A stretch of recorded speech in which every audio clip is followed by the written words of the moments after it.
Here we go.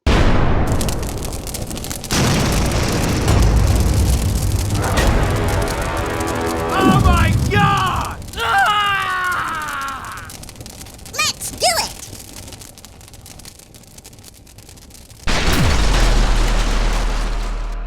Oh my goodness gracious, Rocky. Hey, we have a creepy show going on here indeed, because we are going to be talking about a little creep show this episode. But before we get into that, how are you doing, Rocky? I'm doing good. It's another great weekend here. We keep getting fantastic weather, and yeah, I just Now and I'm getting jealous yeah, because that's it's right. raining here. It stinks here, but at least it's good for one of us. Yeah, no, it's a pleasant surprise this week. Two of the comic books we're reviewing, I did, bring back, one I didn't Bloodshot. We're reviewing Bloodshot Unleashed. I thought Bloodshot. I didn't think Valiant was publishing any comics, so I'm glad they're back.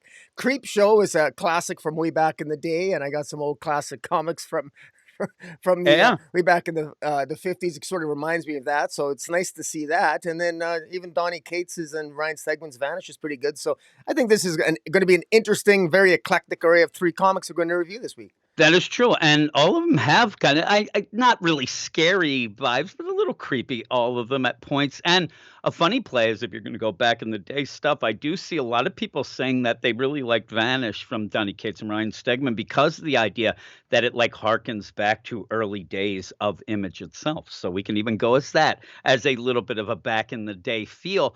But with all of that, we are gonna start with Creepshow.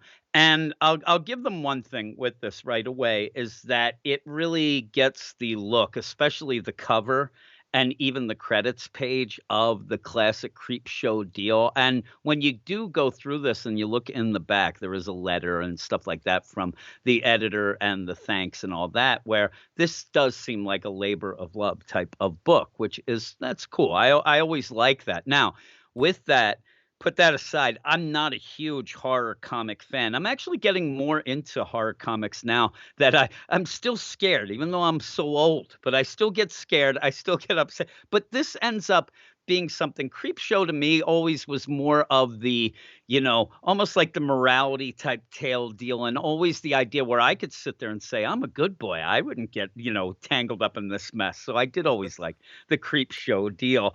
But this is the thing is, I don't know that I think that both of these stories hit each individual, but as a whole, it just ends up feeling like that old school deal, and that's where I think you're trying to get more vibes from it than really an idea that at the end these aren't going to be mind benders. But we do have two stories in this. The first one is called Take One by Chris Burnham, who does the writing and the art. And I like Chris Burnham's art. I always have. You have Adriana Lucas coloring and Pepper So on letters. And then we have a second story, Shingo by Paul Dini and Stephen Langford writing. John McCrae on art, who I do like as well. Mike Spicer colors and Pepper So letters. And even that, when you get the Chris Burnham art and then the John McCrae art, you see that they are even going for that old school look, both of them in that. And I'll give it to you because you're more of a Creepshow fan than me, I would say. But did you like this? Well, you know what? I did like it. First, I want to give a shout out to the creative team. I consider this an A-list creative team on both stories. That's what I Oh, found yeah. so interesting about this. And these are the types of writers and artists that, quite frankly, I would like. They should be working for the big two, but they're not. So they're doing their own. I guess they're doing comic Mhm. books like this. And so, yeah, I want to check this out. So even though the stories were, I mean, first of all, this is exactly the type of stories you get out of Creepshow. And Mhm. the first one in particular, Take One, is just a really fun type of Halloween story. It's horror. It's exactly the type of story. This reminds me of like a Tales of Suspense, Mhm. Tales from the Crypt, from the days of leading up to Frederick Wertham and the Seduction of the Innocent. This is the classic horror vibe, horror story, and it's very, very well done. Chris Burnham's art's perfectly suited for this type of Mhm. tale. It's funny that it's coming out at the tail end of September. This is it's very much a Halloween story. Yeah, yeah. This is classic horror, and it is actually terrifying. It is actually terrifying. You wouldn't want your 10-year-old to read this Well, story. no, I wouldn't want this my is 10-year-old to read it. No, and if I read it as a 10-year-old, I'd crap my pants. I really yeah. would have. And I'm telling you, if I read it as a 25-year-old, I might have as well. So Well, that's why I said the horror comic genre, and it's tough. And the thing is, me and my man Eric that do the DC podcast, Eric is a huge horror fan, and he even mentioned it this week to me again. I think we were talking about the upcoming at DC. We have the Sergeant Rock book that Bruce Campbell's doing where he's going to be fighting zombies. And he ends yeah. up saying where Eric, who loves horror, doesn't love horror comics because what he likes are like the slasher stuff and things like that. And he says you miss out in the comic form by not getting that soundtrack. And he's big on the sonics of the deal. So when you do have the comic, you have to have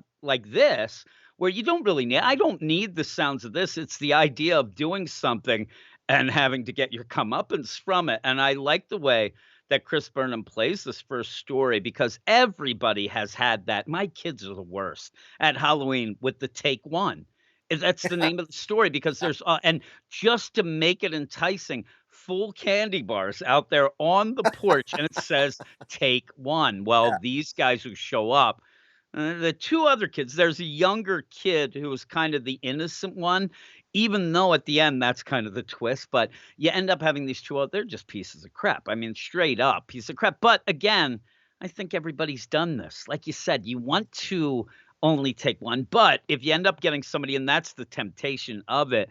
And boy, you never think that, taking a Snickers bar and a Milky Way, that's going to end up making you die in a horrific way that you get in this one. But that's Yeah. the play. It's almost like the apple in Eden, almost if you end up getting more than what you're supposed to, you're going to be in trouble. But these kids end up like, screw that. And the funny play in this though is they're at a house where the guy actually had died recently and was like this whole play. I mean, it's well done. So how Buried did in the his candy family. get there? Who put the candy out? And I'm telling you, right there's enough for me. I'm out. I'm not going to end up there like, who cares? No, I care because in my mind, like that candy is sus. That's candy from hell. Though you end up, and I love the way that they end up where Chris Burnham makes the candy where you can see what it is, but he changes it up, that whole deal. But it's a cool deal. But again, these kids, even the way you play it out, you're thinking, okay, they're just regular middle class kids. They're kind of bad, but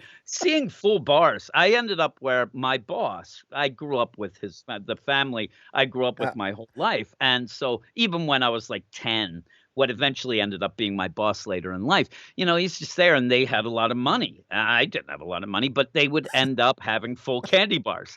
And I'm telling you, at points, me and their son, Pete, my best friend, we ended up later, we got too old, so we would hand it out. And we'd be handing out, it's like you are the king and the queen when you're handing out full candy bars. I mean, people go nuts. The word spreads. So I thought that was a really cool way of having this temptation of this. I just wonder why this one kid went full out and got in that hot dog suit. Like he's really dressing up. I mean, the two look way too old to be trick-or-treating, first off, but they're taking their 10-year-old kind of friend kind of kid there. They even say later they only do it to look at his mom's boobs. They're really not good people, right? So you have it, and they grab, but it's that tempting this little kid who knows that they shouldn't do it, but in it, you're almost playing the idea, is he just worried about being punished later is why he didn't normally want to do this? Or is he good and says, the problem is he doesn't want to be looked at as a baby. So he takes the 2 bars, right? And then you're just like, oh, God, what's going to happen? And I thought that the candy'd be poison. It gets worse. And while you're doing that, you have the Crypt Keeper just like, laughing it up there. Like, oh, my God, it's going to be so great what's going to happen here. Like, he's having a ball. And, they don't even, that's the thing. Take one more, like leave one. They don't even leave one. They empty it all. And then they go off. And you go from there because then that kid starts getting really, now it's like Hamlet.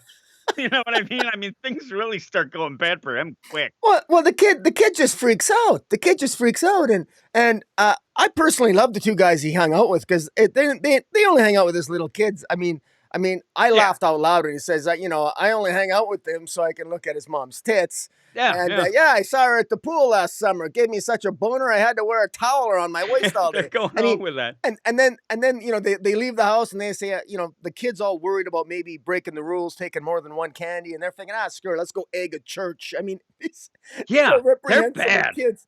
What I like about what Chris Burnham does here to set this up, as in terms of the story, is that but I forgot that this was a Creepshow comic, Mhm. because this ends differently than you'd expect. Yeah, yeah, it Because does. I'm expecting that these two creep kids are going to get their comeuppance, and of Yep. course they do. Because this little kid, he sees this spirit, he sees this gory, disgusting looking zombie walk toward him, who we assume is Mr. Xander, who's supposed to be dead, and it's his home. Mhm. And eventually the two older kids, the hot dog kid is, he's killed and his eyes are popped out. Oh And the my one god, kid, yeah. lots of gore. Chris Burnham is in his A game here with the Yeah. gore and the guts and everything Guts else. he's really good with. He Yeah, really is. yeah, and the smaller kid is puking out chocolate, and he wants to, make sure he doesn't violate the rules, and he doesn't want to be killed and everything else. And Mhm. but lo and behold, there's that moment where the kid looks up at this zombie saying, "Did I make it right? Did I make it right?" Because he just ate the The one worst. chocolate bar, and of course, I mean, spoiler alert. I mean, at the end, no, I mean, it No, didn't he's matter in dead. the end. He was wiping him Oh, out awful. anyway. Awful. And you are waiting because and the funny play is here, you end up having a really cool setup where the little kid says, "Oh my god, the guy who lived there, this is Mr. Xander, he ended up getting killed, but he killed this one kid here the one day and he's bad." And like, "No, no, no, that kid fell out of a tree." And plus, that Mr. Xander, he's dead. His daughter got pissed and shot him in the head, and they buried him in his bathrobe. When you see this ghost, he's got a split head and he's walking around in his bathrobe. I'm like, "Oh my god." And just the play here where he is setting you up to make you think, "Oh, this cute little kid, they're not going to kill him, dressed up as a mummy." When he ends up saying, "I got to hide the evidence. I was only supposed to take one." He thought he saw the ghost. So he thinks if he eats the one, Yeah. then he only has the evidence of the other one, but he has got to get rid of the wrapper. He's so small, he has to step on his tippy toes to throw it in that trash can that's outside to really point out that this kid is a small little kid. And at the end, where the guy comes and the ghost comes and he's there and his plan quickly as a 10-year-old plan, make himself throw up. He throws up the chocolate bar that he already ate to hide the evidence. Then get the wrapper because when he said, "I only took one," this ghost is like, "Well, what's this?" He has the wrapper and just throw. So he tries to like get this throw up chocolate. It's awful. And he gets it in this wrapper and then he looks up to this, awful zombie with half split head. Did I do it? Did I make it right? And when the zombie goes and it shows his eye and he's like, "Did I?" You think that it's one of those like, "Oh my god, you know what? Old Mr. Xander thinks this is hilarious that the kid did it." The next thing you're going to see is the kid's at home with it. Oh no, he's dead. They killed them both. And in the twist at the end, you end up finding out, yeah, he was the worst because he actually knew what he was doing was wrong and did it. These other two pieces of crap, they just went with it. Now that I look, the funny play is where I said the guy was just in the hot dog suit and was doing. I do believe that the other kid is dressed up like Marty from Back to the Future, and I didn't even realize it. I think that he's full out Back to the Future deal. I just thought he went out without a costume, but I Yeah, think he is at the end. But yeah. no, they awful. Even the one-liners as is like, "Oh, don't spill your guts." This guy's guts are out. It's disgusting. But in the play, though, it's kind of so disgusting that it ends up at points being almost comical, but it is really disgusting. And I always like Chris Burnham's art, and this is kind of like I could see Daniel Warren Johnson doing something with this. Hopefully, he does down the line because I think his art would really fit something like this as well. But I did get a kick out of the idea, but when the little kid died, then you're really like, "All right, I see what we're doing here. This is Creepshow." Like we're really, all bets are off. Yeah, Yeah. you're not going to get, and like you said, it's funny that you brought up like the comics code and stuff like that because, yeah, this would have been one of the things that would have made the comics code a thing Oh yeah. back in the day. Like the little kids dying and stuff, and horrifically, and then they have that take one bowl with just guts and eyes in it. Just disgusting, disgusting.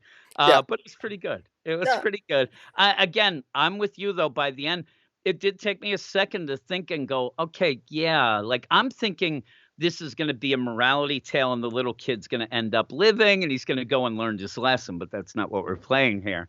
We're Yeah, but playing just straight up horror. y- And then, you you really get a sense of why kids back in the day, prior to the seduction of the innocent and prior to the Comics Code Authority, why they call these dime comics, and yeah. when they were so cheap, and you're getting these types of stories, and we didn't have pop culture back then as we do now. Yeah. Of course, kids would love stories like this, and of course, adults would too, because this is entertaining. If you want a good scare, this will give Yeah. a kid a good scare. There's no Oh, yeah. question about it. Yeah.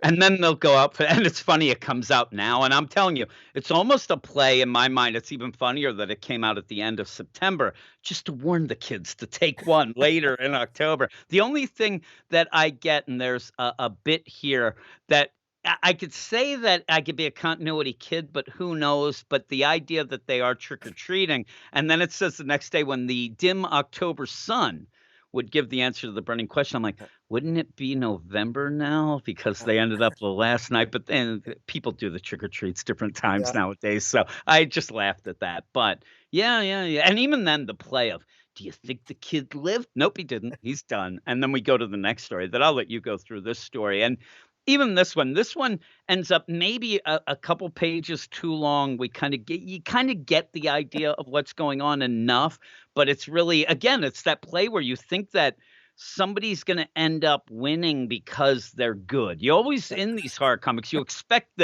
oh my God, that person's pure of heart. And no, that's not really what happens in these. You go with that, though. Well, this story is called Shingo, and it involves a Shingo is actually he's a party animal. He's literally a party animal. He really is.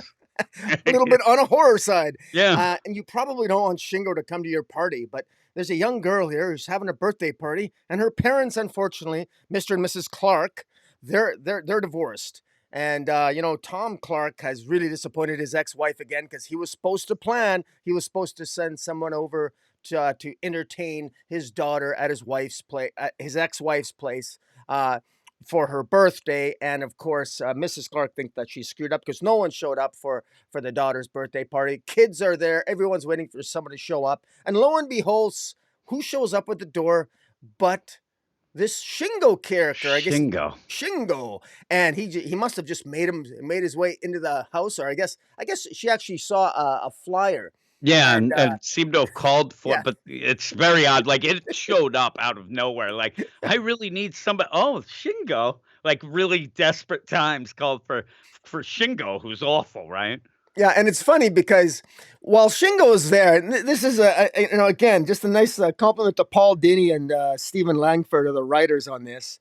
The take on this is the so-called adults sort of plan this, or thought they planned this, and really it's the children here that are arguably just as intelligent, arguably even more intelligent than the parents, because the parents, of course, are the daughter just wants to be with friends. I don't even think she necessarily cares about anyone being over to entertain them. But throughout it all, Shingo, throughout the story, while the parents are bickering to each other and arguing with each other, Tom Clark, the father, eventually shows up and brings Princess Sparkleshine, who I got the impression she was a hooker he picked up. She's a stripper. Even at the one point she goes, I left the pole for this. Yeah. The worst part of it is she shows up and then the wife starts yelling at him and like, oh man, Tom Wood, this is probably one of your stripper girlfriends again. And it is. The thing is, though, at that point, we already saw Shingo has eaten a couple kids, like in the background. And even then you get that idea that the daughter is already too old for this sort of party. You almost get that play right away that she's like, really? And they end up like, what is this thing anyway? Is it a Pokemon? They're online as kids are being eaten. And then Shingo's playing it up, not even nonchalantly, like, hey, where's my sister? Oh, you'll be with her soon. Shingo hungry. And Shingo's jumping around. When you end up having the dad come in, and he ends up looking like he looks like Andy from Parks and Rec. Yeah. The whole deal. Like, he comes walking in and he has this Princess Sparkleshine that we said kind of looks like, you get this. I actually thought somehow in this she was going to be a real princess. That Yeah. actually we were going to have like this is like we almost like the play was this Shingo versus this princess is a thing that's actually because at one point the kids look up. Let's see if the Shingo's on. The only thing they could find is from a demonology manuscript from like the 11th century. Yeah. Like this is and I thought, okay, we're going to have this battle of good and evil that they But don't even realize. No, even that was funny. The fact that the kids actually Googled Shingo yeah, and said, Shingo. "Oh, he's some sort of demon from the 12th." I just thought that Exactly. was hilarious. And in that, there's like almost like a wood carving picture of like Shingo chasing kids down. And again, this does play off like a modern day, almost like an update of what would have been a Grimm's fairy tale back in the day of Shingo. Well, now he's going around at birthday parties, he's eating kids, he's eating people. The dad comes in. And then the fighting starts, the fighting between the parents. And it's, again, there's parts of this that are funny because Shingo is wrecking house at this point, but the parents don't recognize. And it almost plays out the idea of this is what that girl has to have gone through during the divorce, where she ends up being pushed aside. Nobody's paying attention to her because they're fighting about a divorce, fighting at each other. And it's sad, kind of. But again, when nobody in these stories seems to be really good, because at one point, Princess Sparkleshine, she kind of tries to get involved. She gets eaten by Shingo. There, my whole idea went out the door. I'm like, and I mean, I'm talking Shingo just picks you up and swallows you. So while the parents argue, as Shingo is eating people 2 feet away, even the mother's best friend getting eaten, but they're so embroiled in their fight, they don't recognize it. The daughter has to take things into her own hand. And there's never a point where you think, like, oh my God, she's going to get eaten, whatever. It's not, that's not the tension. The tension in my mind is like, first off, when are these parents going to get eaten? Because they deserve it, which they do. But then this girl and her friends set up this trap. And it makes me laugh so much because it's a birthday party. The dad had brought a piñata of a star. So she decides we're going to use that rope and let's get to, and they end up saving the day by turning Shingo into a piñata because she ends up getting a shovel or something and cuts Shingo open. Everybody falls out and his heart, everything. Like she actually has now defeated a monster that has been around for centuries, it seems, that has been, but is able to do it in a way that maybe because her parents are so awful with this divorce and everything, and even arguing before that, she's had to learn how to grow up herself. She could take care of herself and becomes Buffy the Vampire Slayer, ends up killing Shingo, and then everybody just kind of walks away. They're covered in guts. Nobody even says like, man, that's Shingo. But it's so weird that everybody's just like, all right, you have Sparkle Shine's like, hey, I shouldn't have let the pull for this. I'm breaking up with you, Tom. We're through. He's like, oh, man, come on. And then they go, and it's just like the daughter then reveals the big play here is I could just pretend I'll just cry and get my way because both parents. It's a really awful message at the end of divorced parents who want to one up each other, and the daughter's going to take advantage of it. And then at the end, yep, nobody knows who the bad people are until the end. Like, holy crap, that got crazy. It's a perfect metaphor for bad, for divorced Yeah. parents who just don't know, while they're busy bickering and everything else. Meanwhile, you got a child, you got your children that have to deal with it and actually have to. I mean, here's a tragically a child, a teenager that she has to not only save herself, but save herself from her parents' own machinations, and their parents don't even know what's going on, and they end up. I mean, that's really the horror story here, and the irony here is at the end, everyone lives, which was total opposite of the last story. The last story, I thought there'd be the kid was getting sympathy toward the kid, maybe the kid that that the zombie would have compassion for the kid and let the kid live. And here I thought all these people were dead. They're eaten by Shingo, and then birthday girl comes along with the knife, slits the stomach open. Oh yeah, everyone gets God. out. Even Shingo's beheaded, and he's still yelling, "No more birthday parties." He's like, yeah. And you said the best line earlier. You said the best line with the girl saying, "Oh, I gave up pole dancing for this. We're through, Tom." So exactly. Tom's girlfriend breaks up with him. So he breaks up. I even like the idea that the young girl ends up saying, "Yeah, you could have got me a DJ." Or a petting zoo. Like, I didn't want Shingo. And even then, this is the weird play. Like, some of these things and why they are good are the layers of it. And really, it is sad. And this divorce deal, just think of the deal where, and this happens a lot. I mean, it's the one-upping, but they are actually fighting about making their daughter happy. Who isn't? Who is? while the daughter is all she really probably wants is them to just get along for one afternoon, have a little party, but they're arguing with each other about, "You're not making her happy. You're not making her happy," and they're just oblivious to her and everything else. But luckily, like I said, she actually can fend for herself. But then at the end, like where you have that deal of like, okay, she's the hero. She almost gives the wink wink to her friend. Her friend even says, like, "You're not gonna do this." And like, "Oh, my birthday's ruined. This is the worst day ever. Worst birthday," just to get an iPhone and a laptop. I mean, she ends up really being awful like that anyway, and everybody's awful, and that's the deal where you have the crypt keeper type thing. "Hey, once Fiona turned on the waterworks, mom and dad were eating out of her greedy little hands. Looks like Shingo wasn't the worst monster at the party after all," Yeah. and starts laughing as Shingo head is yelling, "Oh, no more birthday parties." He's all upset, Shingo. But yeah, I'm glad we did this because when I first read it, it's kinda going through it, I'm like, "It's okay," but, now that we're talking about it, and once you go through it a second time, you realize the fun of it and what's Well, going on. And really, I mean, going forward, you don't know who's gonna live, yeah. who's gonna Yeah. because like we said, second story, they lived. It's odd. Well, you don't know what to expect, and Yeah. this actually reminds me a little bit. There's that comic book Ice Cream Man, Yeah, yeah. which Yep. is I think that's a very high standard to meet. Ice Cream Man, I Mhm. think, is very good, but I love the short story nature of that, Yeah, and yeah. I think that Creepshow here, this opening issue, I think this is a perfect vehicle for horror stories, but there, you can define horror in a general sense. Like, even though this second story, it's saying something about divorce and parenting, and yet it's obviously a very dark side, and it's ridiculous because it deals with a monster.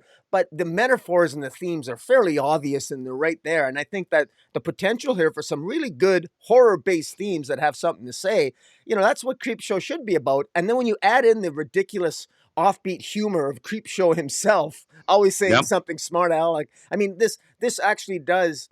Creepshow is something that every generation has horror in their own way, and what's horrifying for each generation evolves. And so I think there's always room for Creepshow on a comic book shelf.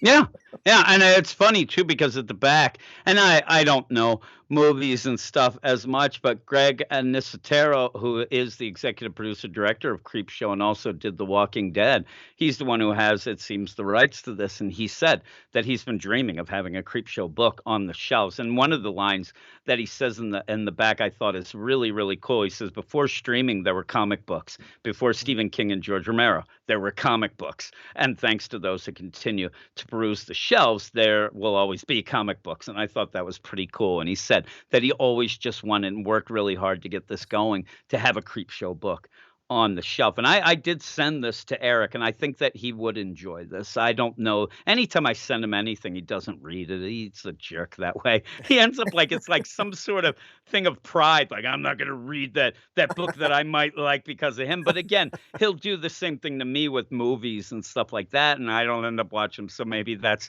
my comeuppance. He's like Shingo, he is. But by the end, I thought that the art fit it great. That's how you're going to go forward, where you're going to get different creative teams each time as well, it looks like. And I hope that they end up going, because I think that both stories, I think Chris Burnham and John McCrae both ended up going with that. Okay, and it is their style still, but they still tend to, it's kind of leaning towards that old horror comic look, even more. And I hope they go with that. But what would you give it? For an opening issue, I thought it was okay. It made me feel nostalgic. Mhm. It did what it was supposed to do. So I'm going to give it a solid 7.5, and Okay. I'm definitely going to buy this second Yeah, issue. I'm actually going up on my score since we talked. I'm going to go to an 8. And what I can tell you is that it's one of those, even if you like Chris Burnham, you can get this. This isn't going to be any sort of comic like an anthology comic always is like this. And again, I'm glad that it's just 2 stories, a regular comic, instead of them getting all excited and like, "Oh, we're going to have a 100-page deal and we'll charge $10." That's way overboard. And I think that the play of this is that it's one of those you can grab whenever you kind of want to grab it. You don't have to have this on your pull list per se. If you like this sort of thing, that'd be awesome. But if you just like, oh, I like Chris Burnham, I'll check this out. And maybe you do get hooked on it. Maybe you do check out. And one of the things, like maybe next issue, you're introduced to a writer or an artist that you don't normally know of because you're in for this one with Chris Burnham or whatever. And I think that's pretty cool. But I'm going to go 8 out of 10. But we're going to go to the next one, which is a bit of nostalgia for you. Not for me. And that was the play of why I ended up getting excited about this. And like you said at the beginning, it's Bloodshot Unleashed. And when I ended up telling some other people about this, everybody's surprised that Valiant has a book out, which is scary. But also some people said to me that they're a little wary of getting any sort of Valiant book because they may just end and you might not get the story to end. I'm just going with the idea that I'm going into this number one, see if I like it, see if it gives me a little bit. I've only ever read a couple issues of Jeff Lemire's Bloodshot from a couple years ago, but kind of fell off because I had other things going on and whatnot. But I thought that this does a pretty good job. And there's a little bit of a tidbit here that's kind of, I think it's actually kind of cool and actually amazes me, but it's Bloodshot Unleashed number one, written by Dennis Camp, art by John Davis Hunt, who we both like, colors by Jordi Belair, letters by his son, Atsame Elohu. And it is the first Valiant mature reader's title, they said. That was the big play of this, and that actually shocked me because I think in my mind that Valiant a lot of times is kind of a more mature imprint anyway, but that's why you end up getting pretty much blood and guts right away and things like that. They're really pushing that. But I do appreciate the idea. It doesn't go like more about Bloodshot, so you can tell me. But reading this and kind of thinking of what Bloodshot is or whatnot, I didn't think that this was that gratuitous. I didn't think, because sometimes when you throw that mature, even like a DC, have the Black Label, where all of a sudden then somebody thinks they have to get out their cursing dictionary and every 3 words, you're like, you don't have to do that. Just play it off. And I thought that this wasn't gratuitous, but had enough gore to get me kind of interested, get me into the story. Yeah. No, first of all, you really don't know. Bloodshot, there's not much to know. I mean, literally, I guess. really, the comic book is, in fact, I always explain it to people this way. If you saw the Bloodshot movie, that's really the essence of Bloodshot. And even if you love Bloodshot and you don't love the movie, because the movie could have been better, but really that's the essence. He's just a powerful soldier. He's just a soldier who's got nanotechnology and he can heal. So no matter how bad he gets blown to pieces, his blood comes back together, his body comes back together, and he just heals. Yeah. And that's all you really need to know. What's funny is when I ended up talking about it and talking to some people about it, the kind of way I went with is that if you kind of know Wolverine, Lobo, any sort of badass with a healing factor, then you kind of get it. And that's how I went. I'm like, okay, I get it. It's a very easy thing to grasp. Well, and I did not know that. I'm glad you brought up Wolverine, because what I got to give credit to the writer, Dennis Camp here, because in the opening 2 pages, you see that Bloodshot is going through some psychological angst because he's remembering his wife and daughter who are dead, and he kills himself. He blows his brains out on purpose to dull the pain of their loss. And it's funny because I just find it fascinating when I think of a healing factor, because I know back in the day with Marvel, at one point, the issue with Wolverine was, if Wolverine has a healing factor, that some of the past trauma that Wolverine may have experienced, his body may have healed it, because if his body has a healing factor, it heals you from psychological trauma. What I find interesting about Bloodshot here is very clearly his healing factor, the nanobites in his blood actually heal his memories, but they don't heal the trauma. They just heal him physically. When he comes back with everything intact, his memories and the pain that those memories bring with them as well. So I think that's kind of, it's an interesting element. Nothing that really makes us, the central. I'm with you. And I mean, there's like a wow factor. You end up when he shoots his head, pretty much right under the chin, boom. And then the splatter behind him makes the circle like the Bloodshot. But what I really like, that's kind of like, you're like, really? But then when when you see, and I thought this was a real neat little kind of almost a clever play, and I think it would born maybe it's just John Davis Hunt, but maybe it's part of the script as well. But when his brain is coming together, you actually see the electric of the synapses and stuff pulling it together and actually starting to connect and things like that. And I thought that was really neat. I just that little bit I thought because then you're pretty much giving John Davis Hunt like, hey, we need you to have a brain and skull kind of come together, but don't make it too bad. But it is mature, so you can. I think he does it enough. Like I said, it's not gratuitous. It might be a little disgusting. We saw way more disgusting in the Creep Show. I'm telling you, when you have Yeah. a kid get his head slammed into a sewer grate and he kind of sluices through. That's awful. This actually is cool. And as this is going on, talking about how things are coming back, like short-term memory, long. But the problem is that you already know that he doesn't want those things to come back, but he can't help it. So he gets this little reprieve by just blowing his head off. That's awful. That's an awful life, a life that you wouldn't want to lead. And even right away, like I get this idea. I don't even have to know more to know that this guy has some very bad things that he's done. Some things happen to his family, obviously, but he does not really want to deal with anything anymore. He wants to be done, but there's no retirement for a guy, and that's one of the plays here. There is no retirement for somebody who has a healing factor like And that, and the right? and the juxtaposition against Bloodshot here's this powerful super soldier. He wants to die, but he can't die. Yeah, And I love the setup here because the setup is, he's wandering around, he's moping around, he's all depressed, and uh, along comes this woman.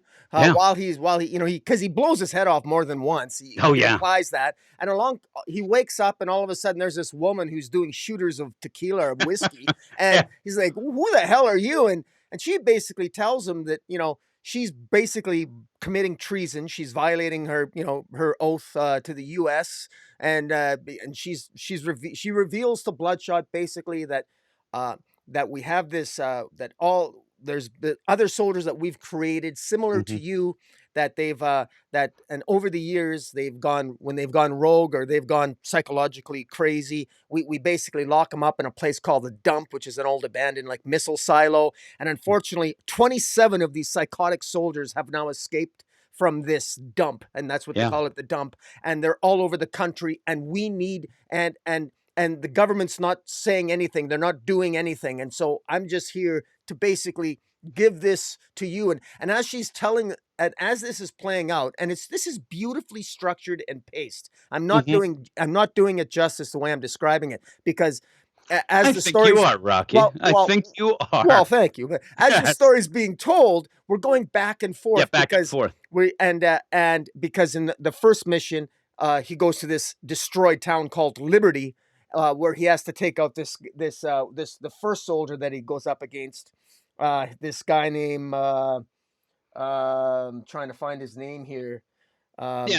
Um, When you do, I like this guy. yeah, It's, Robert Chambers. Robert Chambers, Chambers Lieutenant is his Robert name. Chambers. And I like that he says, like, the idea, Lieutenant Robert Chambers. So you really do put the fact in, and this guy even says it, that he has done duty for the like, that's kind of like Bloodshot, the deal. And the thing that throws Bloodshot off, I think, in this is that when the lady says, listen, the Bloodshot program and you, that's not the only one. Like, we had a bunch of these. He gives a file, and, with this Lieutenant Chambers, who seems to be the big guy with that. But the idea of, and going after him now, this idea of going and doing that, like he doesn't have to, but he's going to anyway because of wanting revenge and wanting. But what I did think was funny, he says, well, just let somebody do it. Somebody's going to get upset about this. These people are running rampant. There's 27 killers like Bloodshot, upset, like going around killing people just randomly. And they're like, nah, you would be surprised at what people will believe just so they think they're safe. And you're playing a lot in this, but I thought that was kind of comical, the idea. But the thing that does worry me before we go back to you is that you do have a setup of a scavenger hunt type of story. There's 27 of these escapees, these super soldiers, all that. That's where I think that I'd worry. I hope that Valiant can keep this going. I hope that this doesn't just at one point they're like, "Okay, it's done." I mean, you're setting up what could be a long form story, and hopefully they'll give it a chance to go because I think that this is a real cool start, and I'm excited about it, but Yeah. you go with it because Well, I like this Lieutenant Chambers here because you even get it's a little subtle at points, but at one point he does say, like, his kind of power is just grabbing weapons out of a pocket dimension, and these things get bigger and ridiculous, and the one gun that he has is just humongous, but, you have Bloodshot fighting him, and they go at it, but even then, Bloodshot's trying to find out information about the town and things like that. oh, And this guy's it's already killed everybody. I oh, mean, he gets there a little late, right? This town's well, done. well, it's clear. It's clear that this guy. I mean, this Robert Chambers. He grew up in Liberty. He grew up in this Yeah, town, and whatever affected him, he's pissed off. First person he kills because Bloodshot even asks him because the first home he saw, there's these two people that were strung up on crosses that he saw when he first came into the town. So Bloodshot asks him, "Well, who were the people at 36 whatever Rivershot Road or whatever?" And it was yeah. his parents. And I mean, and then he killed his parents. He killed this guy Oh, killed a down the girlfriend line. that dumped him before the prom, and all the guys that bullied him, and he just destroyed the entire town. And this guy Robert Chambers, he makes it clear he's going to be destroying. He's going to be America's next. He's going to be going through America. Yep. This is insanity, and this is really it's really kind of tragic. And you even alluded to it. The girl, the woman that leaked this information about these 27 escapees to Bloodshot. She's so cynical. She Yeah. thinks that, well, America's not even going to notice, not even going to care. Almost as if they get America's numb to this kind of violence, Yeah, yeah. and it's really kind of depressing that I It think that is. heavy-handed in that respect. But it's funny. I know that you and Eric in comments, you neither one of you are big fans of the sort of like the treasure hunt sort of stories or Yeah, scavenger yeah, yeah, stories. yeah. But Yeah, I'm not I a huge fan of them, right, but but when I it's think it something works like this, here. I don't mind it. It works here because that's what yeah, I mean, what else are you gonna do? I mean, Yeah, it's better this way. Hey, we have these 27 people, we're gonna go. So I don't mind it with this. It's yeah, when you end up what I don't like when they set it up where you don't know it's that at the beginning. I think spelling it out, here's the list, that's better for me than, okay, you gotta go take down this guy. And then you go to it's almost like, the classic Mario. The princess is in the other castle. Like, now I'm like, now it's a scavenger hunt. No, we got a list for you. You're the only one who can stop these people. You got to do it. And when you said about this woman who comes, a cynical woman, yeah, she's cynical, all right. And then says that, I mean, in a way that I never thought how crazy bad this is, but, hey, when you shoot yourself there, Bloodshot, you say it hurts, does it? He's like, "Yeah, for a little whatever." "Okay, that's what I thought." Boom, and she just shoots her head off, and you're like, "Oh, crap." And she even said, like, she is committing treason, so what she's doing is basically and I think it's almost like before he says, "No, I'm gonna end up doing this," but it really puts the explanation point of her doing this as a last thing that she needs to do to right the wrongs that she has done, but leaving it in the hands, like the baton has been passed over to Bloodshot, who I do like his reaction then too, because again, he's seen so much crap, and I can even tell that now. She blows her head off. He's there. He sees this Lieutenant Chambers there as the first thing, like you said. He's got blood all over his face from her blowing herself up, him blowing himself up, and then just sits down, takes a drink, and then kind of casually, as he hasn't wiped off anything on him. I mean, he has a healing factor, so he doesn't have to worry about the hepatitis that he might have. But he ends up, I even like the art. I think is great. I yeah. like the art in this where you almost get that look where he has that dossier out and he's looking. It's not. It's so funny. It's like that casual, like, yeah, let me take a look at this. Like his head's kind of cocked to Yeah. the side. I think it's hilarious. John Davis Hunt is excellent at this, Yeah, I at love. facial expressions. He's excellent at espionage-like tales. His work on Wildcats for DC that lasted for Yeah, yeah, 24 yeah, issues was pretty good. So yeah, he's one of my he's one of my favorite artists. Yeah, yeah. he does a really good job here for sure.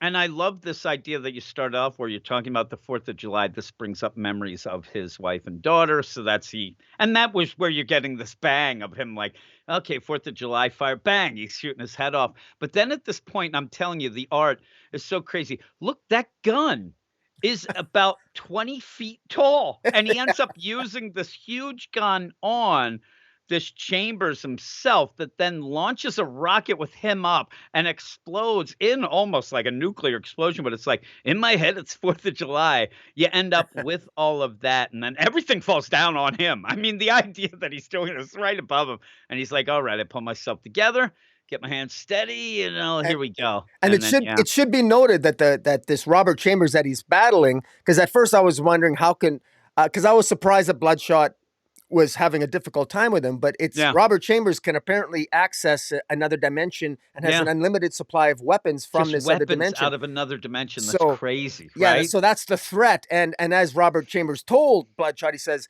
"I know that you can heal, but sooner or later, I'm relentless. I'm gonna keep. Yeah. I'll eventually find a weapon that can kill you." So it's like, yeah, you can see where this is going. Exactly. Yeah, and every second, these weapons get bigger 26 more to and go. bigger, I'm telling you, and that's the cool play with this where you're gonna go off and like, okay, what are the cool powers that the next thing will have, and how is he gonna do this while also trying to, like, come to peace with himself and things like that, and eventually maybe getting revenge for what everybody did, because that's the problem is he's going against people who ended up and even this Chambers tries to pull it on him, and I'm sure it's gonna get bigger and bigger. The idea, "I'm just like you there, Bloodshot, I just ended up getting arrested, like, they put me in jail." It looks like Bloodshot, he took off, and so the idea where they're escaping, wanting revenge, just like Bloodshot d but Bloodshot's not a piece of crap, like, "I want revenge, so I'm just gonna go kill everybody that ended up even looking at me wrong." Like, just imagine if Taylor Swift was like this. All those songs she wrote,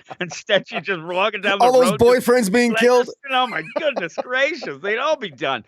But yeah, with all that going down, it is that play of, is he gonna get to a point where, somebody, strikes a chord here of what he really needs or he's more connected to. So we'll see. And even the idea where it says next issue, I'm like, oh my God, what is going on there? It looks like a transformer is Yeah. ripping his head off. And I thought, and it says beyond all repair. And I'm like, all right, that seems Well, cool. Like with I, that. I, So I I thought just it was cool. I think it's worth noting here that I would encourage people, if you're fans of the Punisher and you don't like Yeah. the current direction of the Punisher in his own comic, this is really Punisher, but I think this is at just pure adrenaline rush fun. And kudos to Valiant. I think this is probably their only comic book they're publishing at the moment. It And seems, so yeah. they're sticking with their most popular pop culture Yeah. character. This is him at his core. This is what he does best. He kills people, he heals, and this is a storyline, the scavenger hunt storyline. That's kind of what this is, tracking down 27, 26 Yeah. escapees. This is classic blood. This makes a lot of sense, and everything is perfectly encapsulated in this first issue. And I should also note that we get previews. There are literally 3 page that we get. You get a 5-page preview of issue 2 in black and white, Yep. and so which it looks to be pretty good. We won't review it, but it Now looks I'm pretty just damn looking good. at it now. I didn't even see that Uh, before. I'm like, all yeah, right. it's awesome. Plus, which I think is so cool, I love the action figure variant covers. Now, and normally I hate action figures on covers. I don't like Hmm. when Star Wars does it, but this Bloodshot Oh action yeah, it figure looks actually pretty looks kind of cool. cool, and I Yeah, I actually see kind of him. like it. And just the Bloodshot Unleash, it shows it shows the different comics, and it shows the different. It just shows it just shows. I love they're promoting the character. This is Oh yeah. I think one of the best promotions for an actual character. Valiant does such a good job promoting their characters, and it's not just Bloodshot, that's why I just feel I want to support them, and I Yeah. have supported them over the years, and I just find it unfortunate that for whatever reason, a bunch of business reasons, which Yeah, I they had probably some don't business understand. reasons. Yeah, Yeah. they're not really getting it. But this being called Bloodshot Unleashed, this is the I mean, really, this is this is exactly what this is. Bloodshot going against 27 of probably the most powerful soldiers Yeah. in America who were previously incarcerated in in an abandoned missile bunker called the Dump, and they've Yeah. escaped because America is secret. They don't want people to know about it. I mean, this is just this is what the movie should have been Yeah, about. yeah, really, and like you said, I like this as a Punisher type deal, and yeah, Marvel kinda has the Punisher going off with, the hand and stuff like that, which is okay tying into other things, but you're not really getting Punisher out of it, and I think that this ends up like you said, being something, and you still end up. It's not just a guy just going around willy nilly, just killing people. That's never what even Punisher was. He is there doing these things, and now it's almost like at this point where he needs answers. He wants to forget things, but he's also just a guy doing nothing, and now he could do some good. And there he goes off to do it. And I think it's a pretty cool play, and it is mature. It really pushes that. But like I said, it doesn't get gratuitous. I didn't think at one point, like I thought to myself, like, is this that much different than what we would have normally got? Because maybe, maybe not, but it's listed as mature. I think maybe they're doing that to maybe push some people towards it. But I think that it would be nice to support Valiant a bit. Yeah, they had some bad decisions. They ended up changing hands and things like that, from what I remember.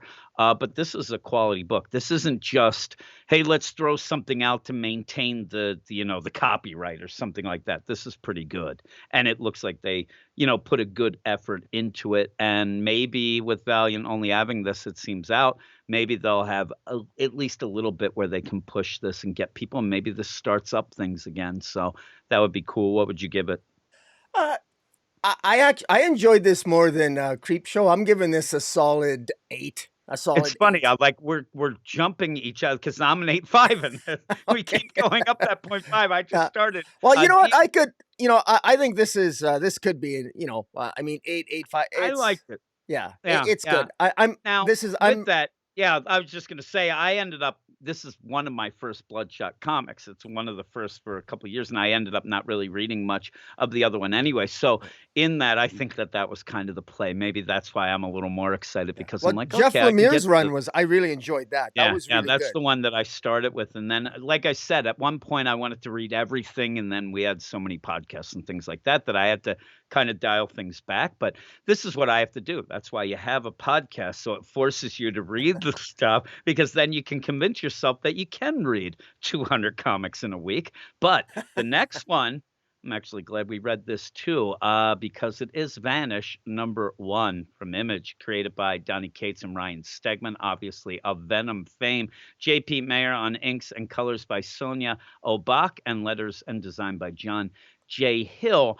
And I did not even know that this was coming out. I know that a lot of people were kind of pretty gung ho for this. And you had even mentioned it to me at one point, because just as an aside, we do get Image review copies, and a lot of times they throw some things out very early, which ends up where we have to always look. Every time you end up like, can we do this? I have to go look. I'm like, that doesn't come out for a month. Like they really do. And this was out for a bit for these early reviews and stuff like that. But it finally came out.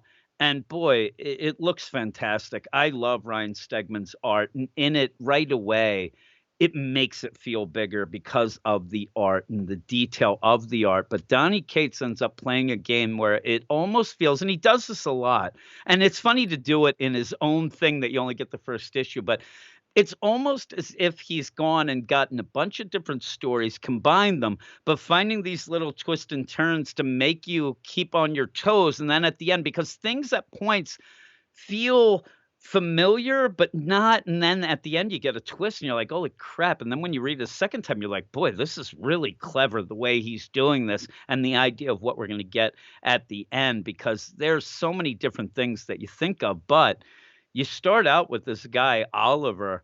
He's not very likable at first, right? I mean, he seems to be a guy, he goes down a list of all the drugs he's on, and I'm saying some of these are prescribed. Alcoholic, drug addict, He porn still addict, ends he's up, everything. yeah, porn addict, he's all that stuff. He's coming home, and he's talking about how his wife's going to be pissed that, oh my God, and just the name of his wife gets thrown in, Ellen, but it's Elyn, which is kind of like such a crazy little layer, cool play, because later on we're going to see who this is, and it's a little different than what you would expect at the beginning. But because that name is spelled that way, in my mind, it's easy then later to go, oh crap, that's her. It's so crazy, some of the things in this. But this guy's just going home through an alley.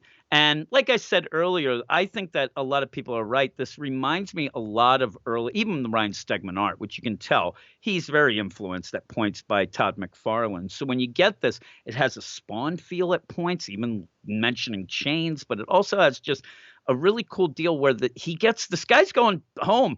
Man, I'm going to be in trouble. I'm going home. This really sucks. Gets hit in the back of the head with a baseball bat. and ends up down on the ground and he's getting robbed. He's throwing up. You have these thugs that you kind of see where they're grabbing into his wallet. He doesn't have money. And the play here is like he already mentioned his wife. So she's at home and they're like, maybe we'll take you home, see what you got there. You're like, oh no, this is really odd to start an issue. And then you're thinking, boom, because then you tell them what happens because all of a sudden we get Damian Wayne slash Hit Girl type characters show up out of nowhere. Then I think, okay, that's what this is about. That's cool because I love the designs of things. But you get this little guy who comes in, right? And just starts wrecking house. Well, he's a cocky little bastard by the Oh, name yeah. of Battle Rocket. And Yeah. you know he does. I mean, you nailed it when you called him like a little Damian Wayne. He was a kind Yeah. of a cocky little narcissistic little bastard, but he gets the job done. He does the superhero thing, and he saves Oliver. And so, hey, you know, I mean, maybe he's a little bit of a prick, but hey, he saved your life. So you think maybe Oliver's going to be grateful, but as it turns out, you know, Oliver has a reaction to him Yeah. because because uh, because Oliver has a sigil that's on his shoulder that reacts to a particular type of, I guess, evil sorcerer. Evil And bad guy. But right, and then it's so cool at this point because you don't know what the hell's going on, right? I mean, he ends up getting up from getting beat up. He's saved by this kid that you're playing off. Yeah, this kid seems a little bit rough. I mean, at points he beats up this guy and then grabs the guy's cigarette. The kid looks like he's 8 and he's like smoking, man, that's good, whatever. And all of a sudden, this Oliver guy who all we had was him walking down the alley saying, "Yep, I'm on this drug, I do that drug. I'm a piece of crap who likes to get drunk and not tell my wife." And all of a sudden, he like pulls his hoodie that he has on. His eyes are glowing green. He pulls his hoodie, and there's that burning sigil. I mean, it's burning. It's on fire. And he says, "I know who you really are." And just to, the deal where this is mature, the kid then looks and says, "Oh, F me." yeah. And then boom, we switch. All of a sudden, we have this huge switch to the Mistlands of Everkeep. And I thought, the hell is going on? I will tell everybody right now, at least read this twice because once you know, like it's one of those things that's that's a freezing cold open. You have no idea what's going on, but it looks great. It's interesting. But then when you jump into this Everkeep, even then, it takes a while before you're told exactly what was going on. When you go back to that first scene after you've read through it, you're like, "Holy crap, that works." I mean, it really does play out right away. But you go and I love the look of this Everkeep, this land of magic where again, if you know Harry Potter, you know what's going on here. There's a magical world that's separate from humans. Humans don't know it exists, but the they keep it separate and it looks like even cooler, like almost like a steampunk, Yeah. like techno magic deal. Even the idea that this huge building in the middle has like an eternity symbol. It looks like a cross. There's so many cool things with the visuals going I'm gonna on. interject with a pet peeve of yours. Okay. Because I know you don't like when people do this, but it really is like X-Men meets steampunk meets It Harry is. Potter It meets is. Green Lantern meets Star Wars. I mean, this It's is got elements there's of all of them. you say that. There's so much Star Wars coming up, but in that, yeah, and that's the thing is my pet peeve, and it's something that a lot of people had said, and I read that the idea where if you end up saying, "Hey, it's Star Wars meets Guardians," that means you're not so original. The thing is, though, you ended up flipping the script on my pet peeve. You have mentioned so many things here Yeah. that because of all that, and it's still original in my mind because it's actually what Donny Cates to me is doing, what he likes to do, like at Marvel. He likes to go and grab something from, say, Venom's past and twisting it into something new. I think that what he's doing is he's letting you get comfortable with some of the tropes of these things that you think this is, and then he twists it around and gets you that way. That's why I said at the beginning, I was trying to explain kind of in my mind how to make this work out and with words of the idea that he's still doing that little let's grab something and twist it because this is full out at the point there. You get a very Harry Potter vibe, but you're going to get a very big Star Wars vibe coming up. But things start to get crazy in it because all of a sudden, yeah, you end up going back and if you are a fan of DC and you ended up like wanting Naomi, the Brian Michael Bendis book to do well, right? You're like, I like this Naomi. This book, like when you go to this land, this is what Brian Michael Bendis didn't seem to be able to do is explain anything about Naomi and her deal. Why can Donny Cates in this one issue here, when we go to this magical land, Yeah. everything makes sense. Like Yeah. you're like, oh my God. And each thing builds on that Yeah. first And he scene. did it in one issue. He One did it in issue. one That's issue. all it Yeah. takes. And Yeah. you are full out. You know the history. You know exactly what happened because as this went on, when this Oliver, and even then, the name, for some reason, the name Oliver really sticks. So there's never a time where I'm like, oh, who was that or who was that? Like I said, with all the stuff where they are at war, there is the Voldemort of this time, but it's also the Anakin Skywalker. There's somebody, it's a Darth Vader, where this bad guy is taking over the magic world. He has his crew called the Hollow, I believe, and they're going to take down everybody. They're going to blow up everyone. They're going to kill everyone in this magical world because what he wants to do, this guy, this, Baron Vanish, he wants to go into the human world. And he says to them, I want to go and help them out, whatever. And no, you just want to end up taking them over. But in the meantime, there's this big magical war and people are dying. This Baron Vanish is killing everybody, including Oliver's parents. That really sets everything up. And he's 14 at this point. So this is a while back. But in this, you end up, I'll even tell you at this point, it's a magical Ender's Game, even in Yeah. my mind, because Yeah. these kids are being trained. Oh, you're training for, being the magicians. No, no, no. You realize now we are being trained for war and now we're going at it. But I'll give it to you because you end up and you have all these kids there that seems to almost be that last line of defense. If they don't end up stopping this Baron Vanish, he's going to get into the human world. He's going to take over everybody. And even when they say that, I like the little play here is that you really do get the idea, okay, if you get one of these if they go into the regular world, they're so overpowered, they're just going to destroy everybody. So they have to keep this guy out. And you even have the headmaster here who's trying to do it. There's the Star Wars deal. I trained you. You were the like all that You stuff. were the chosen Yeah, one. yeah, it really is Anakin and Obi-Wan. But then in the meantime, you also have Oliver, who's the Harry Potter, who he is looked at as the chosen one himself. Like he's the one who's supposed to free him for everything and whatnot. And now it's war. It's crazy. It really is. But you go from here because things start hitting the fan like really quick here. Well, the Harry Potter reference is good because Oliver, and it's revealed that he actually met his wife Eleanor Ivy. Mhm. She was also sort of a fellow sorcerer. Oliver, when he was 14 years old, was deemed to be the chosen one. He was at this school of at this school at the Mistlands of the Everkeep. This is the Mhm. outworld of magic, and it's sort of it's in a different realm outside our normal realm, and they got certain rules. And one of the rules is that they got certain rules that you have to follow. One, you can't use items in a certain room, the dark arcana, and the other rule is you can't enter the world of citizenry. In other words, you can't you can't you can't leave the world of the Everkeep to come into our world, Yeah, like to the the human normal world. world, Yep. because unless you're supervised. And the reason for that is revealed in this issue, and it's quite spectacular. And what an awesome bit of misdirection by Mhm. Donny Cates, because the villain here, and this is very interesting, Baron Vanish is the villain. Baron Vanish is a fellow student, and Headmaster Orin is teaching all these students, like the Harry Potter reference. The Headmaster Orin,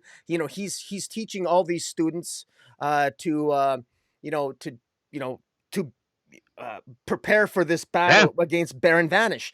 And you'll note right away that Baron Vanish is the name of the comic book. So it's very interesting that Mhm. Vanish that is actually refers to the last name of the villain. Now, why Yeah. that is, I'm sure that's going to be revealed at some point.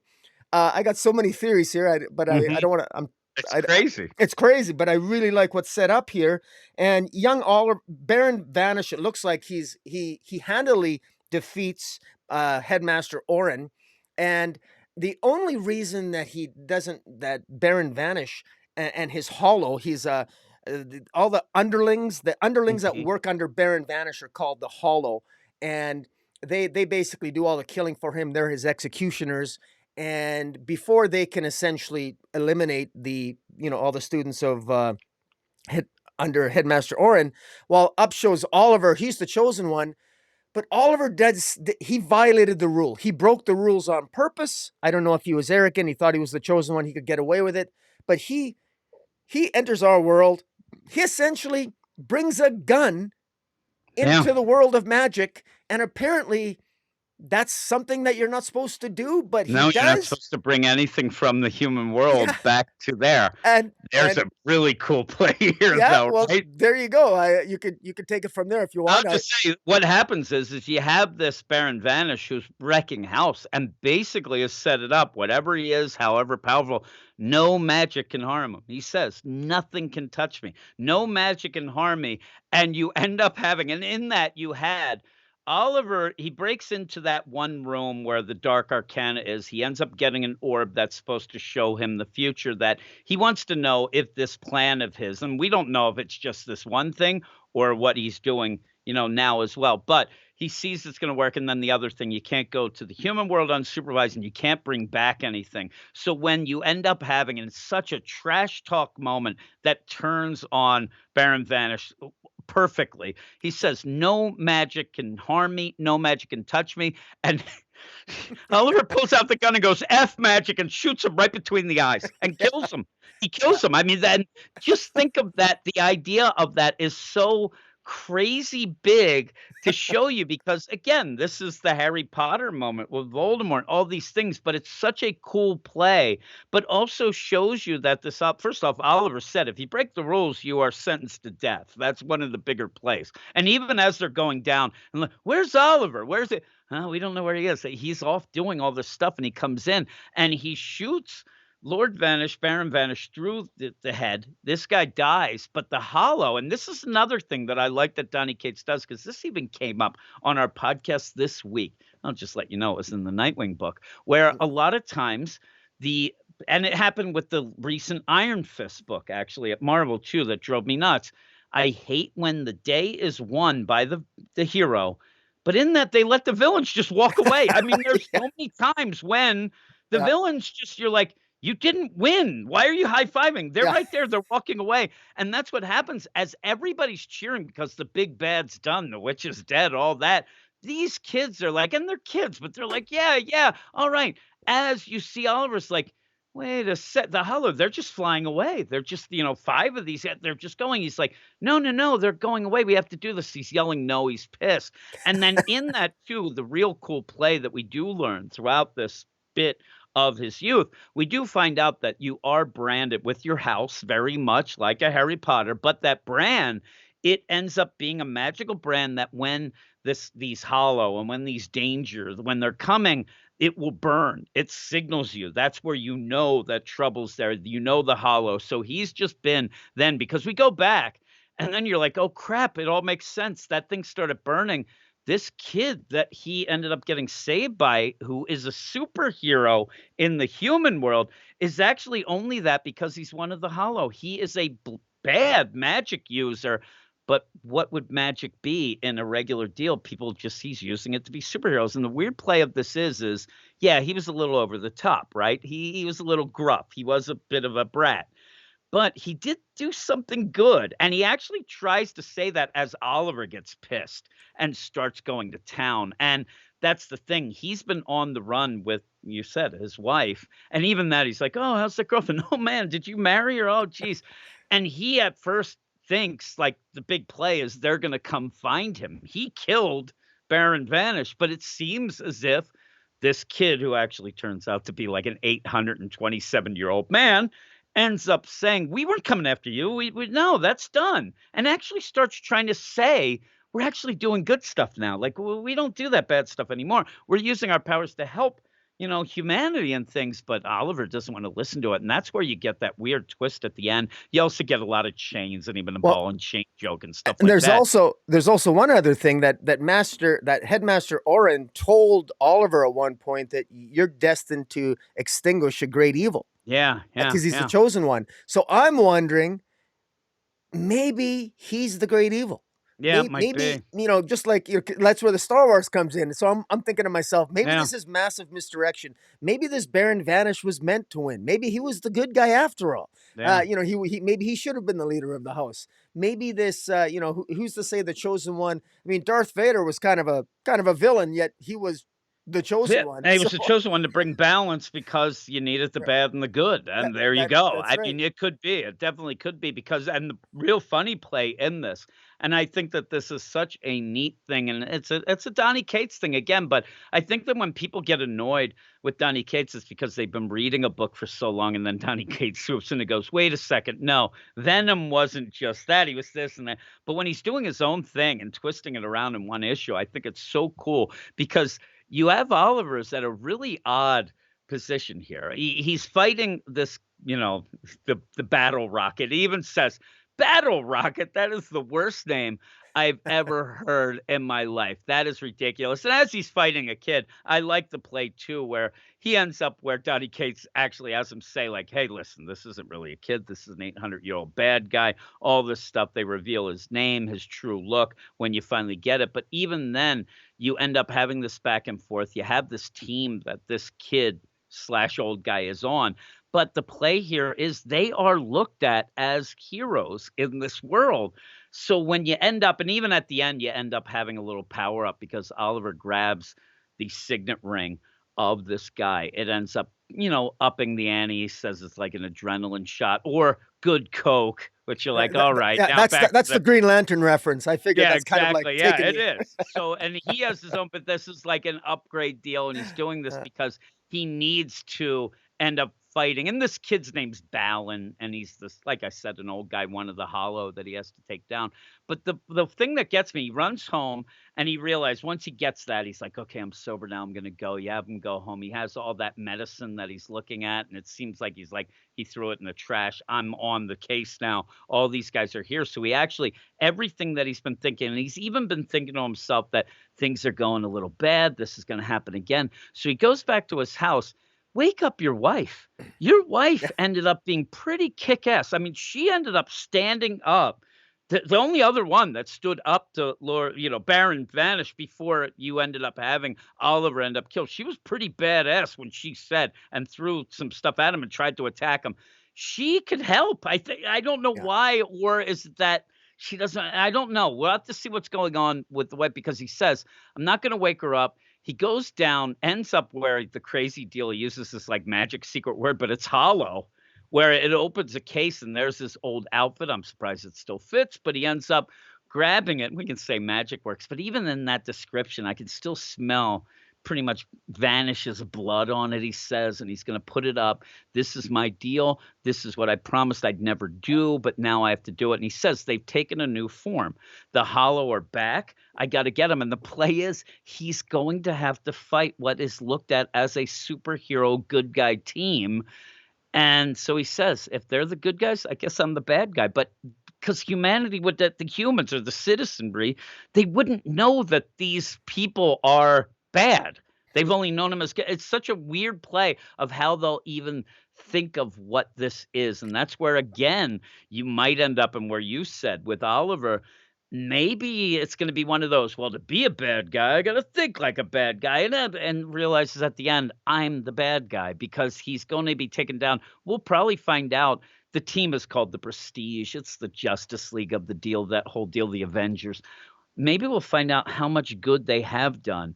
And at a point where Oliver just cannot give up the ghost of you're bad, I'm doing, nobody gets a second chance. I'm going to do this. And it might turn out really bad for him, but it's really cool. And even if you look at the Prestige, you're like, okay, that looks pretty cool. Like you even have like almost like a Full Metal Alchemist guy in the back. I'm like, I want to see what's going on here. And Yeah. I thought it was great. I thought the art was great. I thought the twists and turns and how clever it was from the beginning to the end. And then when you read it again, you realize everything really fits. And I'm telling you, I think that was the most badass moment when this crazy. And at that point, Baron Vanish ends up, he's got like spider arms and like just awful looking.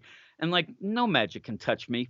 F magic just pops him. I'm like, holy crap, that was awesome. And the art's Yeah. great. It's just great. And Anything else? Yeah, well, just a couple things. It should be noted that uh, we don't know why after they defeated after he defeated Baron Yeah, Vanish. What happened to the Everkeep? Why did it seems yeah, why did he go back to Earth? Why didn't the students keep training? Now Master Orin was killed, Baron Vanish was killed, but what happened to all those students? We know what happened to the Hollow. They became the Prestige, the Justice League of hmm Earth. But what happened to the other students under Headmaster Orin? Because we know that for example, Oliver has a sigil of a raven, and we should mention that because it's a raven symbol that he that's the has, Raven. and the symbol is in fact it's actually in the pages, and it's actually a pretty cool looking symbol, Yeah, and it looks pretty cool, and the, obviously there's other houses as well, and it should be noted that Baron Vanish actually murdered 3,000 sorcerers and warlocks in his own House of Raven, and yeah, the House of Raven. including his parents. So even Oliver's parents. So Yeah, this Baron Vanish was a very bad person. mhm. In at least in the Everkeep in the realm of magic, but now in the realm of our world, like you said, are things flipped? Are things different? How come they? What happened to the Everkeep? Is magic? I mean, you got to wonder now if how powerful is magic in our world. If a gun can overcome magic Now, in the Everkeep, then magic might be extremely powerful in our world. Anyways, all these questions, what happened to the other houses? How did he? What's his relationship like with his wife Eleanor Ivy? Um, I mean, all these questions, and all in the first issue. So we, like you said, as a compliment. I mean, not to pick on Bendis, but to juxtapose this, like you said, against Naomi. I mean, how much we learned so much in this first issue.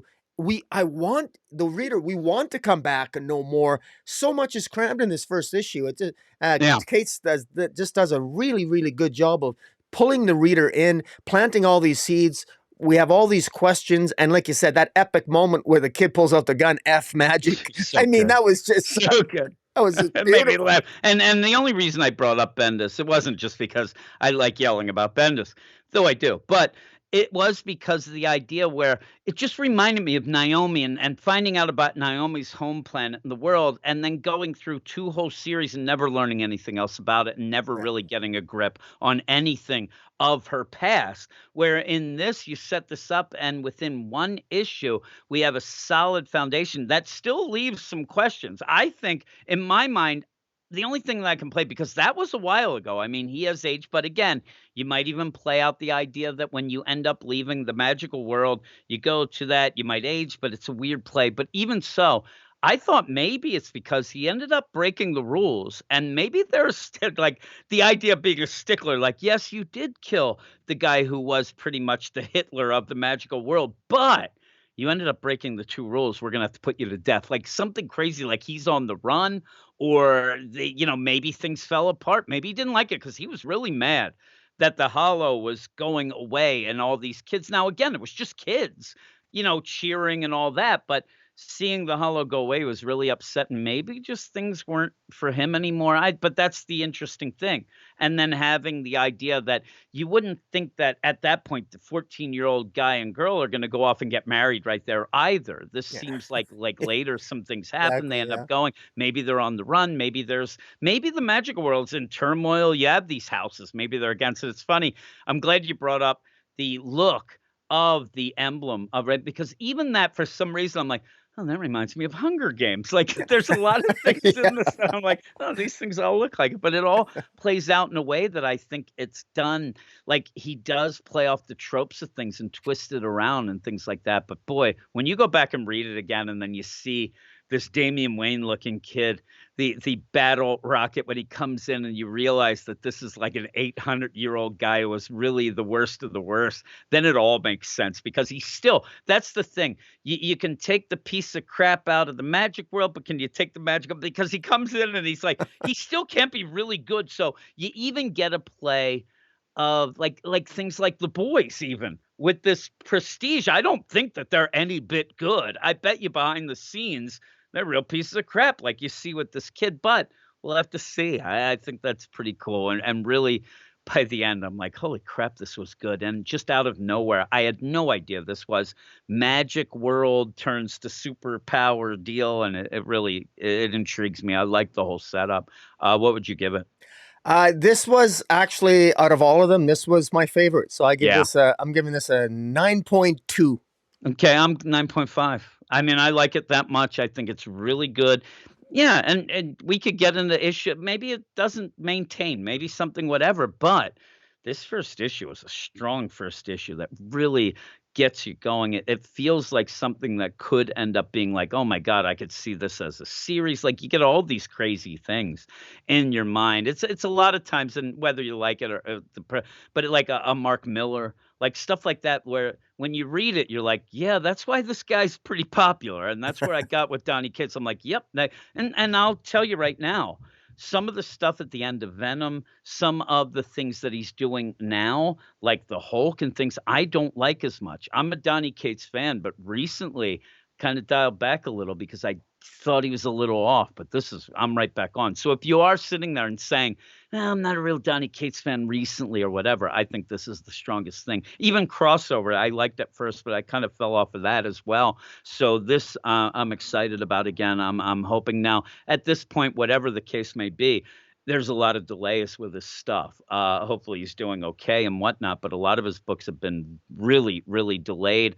I'm worried. I hope that Image knows that. I hope that they have a bunch in the can already because I'd hate to have a number one issue come out and then have like a 4-month delay for the next. That really kills a book. But hopefully that's not the case. But that's a side note, just a little shout out.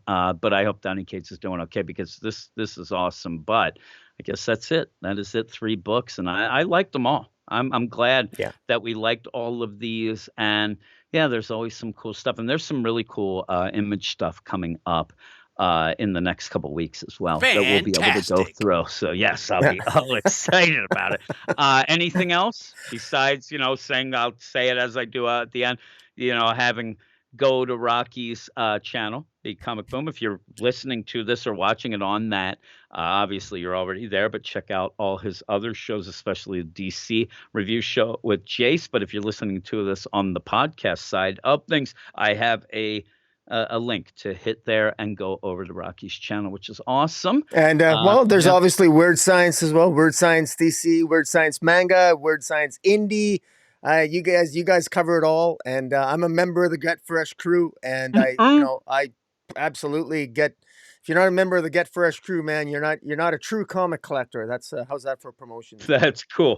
I thought you were gonna be like Elvis. You ain't no friend of mine. I thought is what you were gonna say, make me giggle. But yeah, thanks. And yeah, everybody, all the show notes that it'll have all the links and stuff to go to me and Rocky's stuff. So please check all of that out. All right. All right. Until next time, Comic Boom and Weird Science out. Out.